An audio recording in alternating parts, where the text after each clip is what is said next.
Welcome back to my channel লিশুস cooking diary. আজকে নিয়ে এসেছি ডায়েট প্ল্যান, আর এই ডায়েট প্ল্যানটা ফলো করে আমি খুব ভালো রেজাল্ট পেয়েছি, তাই আপনাদের সঙ্গে শেয়ার করার জন্য চলে এসেছি।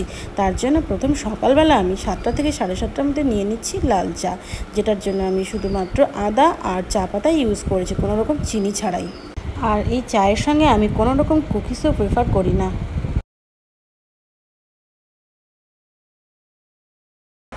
তারপর চলে আসি ব্রেকফাস্টের জন্য।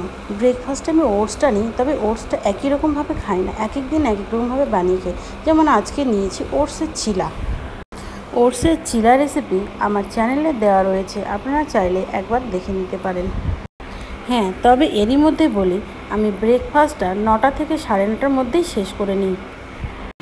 আপনারাও ট্রাই করবেন যেন 9টা থেকে 9:30 কোনো রকমভাবে পেরিয়ে না যায়। এরপর সকাল 11টায় আপনারা আপনাদের পছন্দ মতো ফ্রুট নিতে পারেন। আমি 1টা থেকে 1:30টার মধ্যে আমার লাঞ্চটা সেরে নিই। তারপর 4টার সময় নিয়ে নিয়েছি গ্রিন টি, আপনারা চাইলে লাল চাও খেতে পারেন। তারপর সন্ধ্যা 7টার সময় সামান্য পরিমাণ চিড়া আর একটা আম কেটে নিয়েছি। আর ডিনারে নিয়েছি 2টো রুটি, 1 বাটি ডাল আর সবজি।